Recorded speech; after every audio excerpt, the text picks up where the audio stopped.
Hello friend, हमारी आज की कहानी है तलाक पति पत्नी की कहानी। हर दिन बढ़ते जा रहे तलाक के केसेस को ध्यान में रखते हुए कोर्ट के आदेश अनुसार एक काउंसलर ने 20 कपल्स को एक सामूहिक मीटिंग में बुलाया। यह काउंसलर कुछ उन चंद समझदार और सक्सेसफुल काउंसलर्स में एक थी जिन्होंने कई जोड़ों को यह समझाने में मदद की थी कि वह कितनी बड़ी गलती करने जा रहे हैं और कई शादियों को टूटने से रोक लिया था।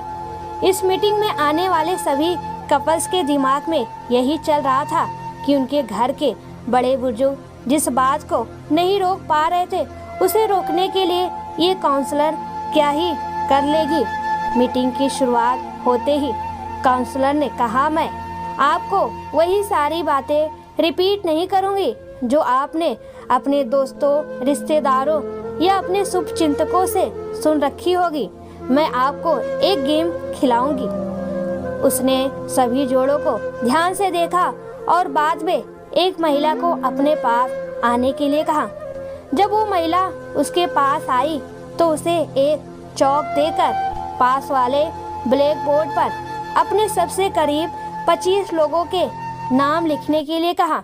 महिला ने सबसे पहले अपने बेटे का, फिर माँ बाप का, बाद में रिश्तेदारों, दोस्तों और सहकर्मियों के नाम को लिखने के बाद 25वां नाम अपने पति का लिखा।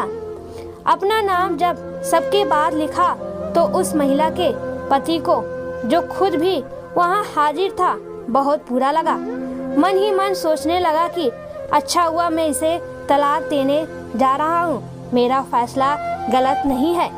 काउंसलर ने महिला से कहा, अब आप उन 10 लोगों के नाम हटा दीजिए जिन्होंने आपको आपके जीवन में सबसे कम साथ दिया हो या कम साथ दे सकते हैं। महिला ने कुछ सेकंड सोचने के बाद अपने सहकर्मी और कुछ दोस्तों के नाम हटा दिए। इस गेम को न केवल वो महिला खेल रही थी बल्कि इस मीटिंग में आए हर वह पति पत्नी की भी मन ही मन खेल रहे थे, क्योंकि वह भी उसी परिस्थिति में थे जिस परिस्थिति में वह महिला थी।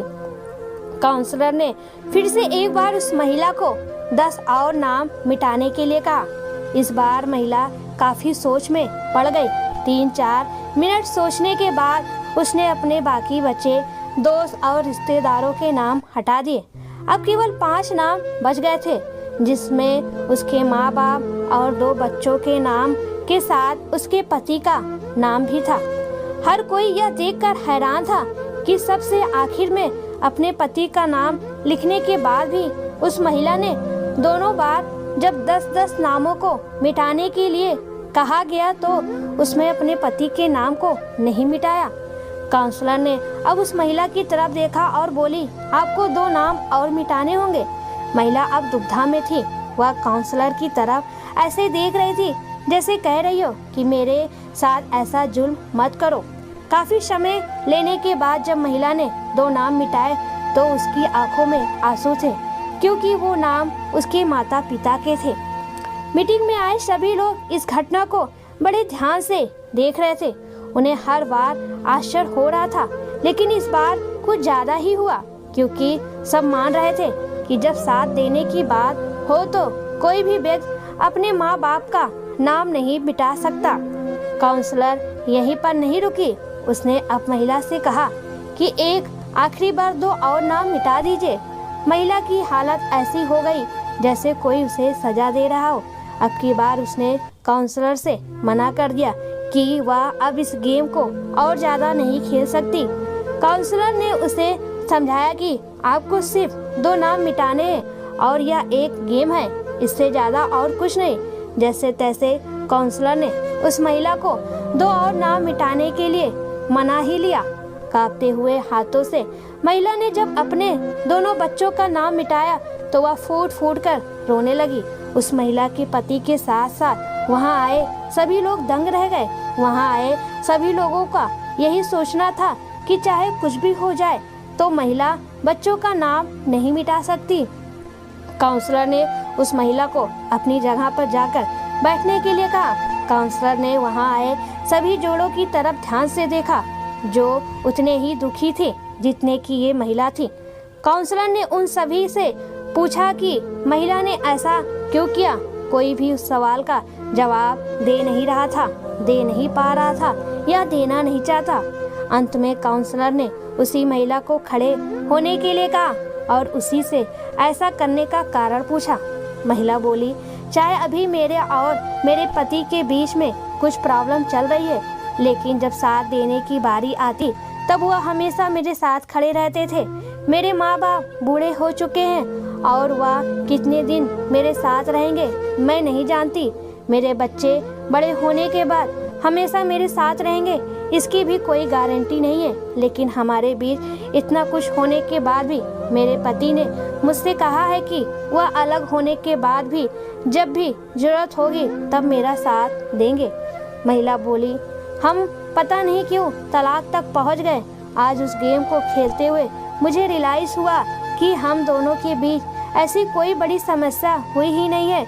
वह तो बस हम दोनों गुस्से में थे और कोई भी झुकना नहीं चाहता था, इसलिए मैंने सबका नाम मिटा दिया लेकिन अपने पति का नहीं मिटाया। महिला की बातें सुन उसका पति भी खड़ा हो गया और अपनी पत्नी को गले से लगा लिया और बोला, मुझे माफ़ कर दो, मैं भी तुम्हें कभी तलाक देना ही नहीं चाहता था। जैसे मैंने तुम्हारा साथ दिया है वैसे ही तो तुमने भी मुझे जीवन के हर कदम पर सपोर्ट किया है। मैं तुमसे फिर से एक वादा करता हूँ कि मरते दम तक तुम्हारा साथ दूंगा। काउंसलर ने अपना काम कर दिया था।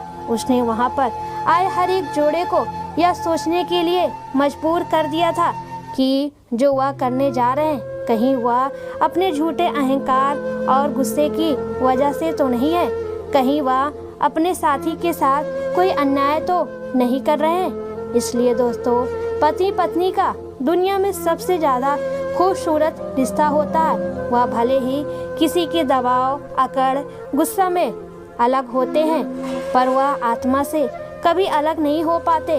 वह अपने माँ बाप के बिना रह सकती है एक लड़की, लेकिन पति के बिना बहुत मुश्किल होता है। इसलिए पति पत्नी को हमेशा एक दूसरे का कदर करना चाहिए और हमेशा प्यार से साथ में रहना चाहिए।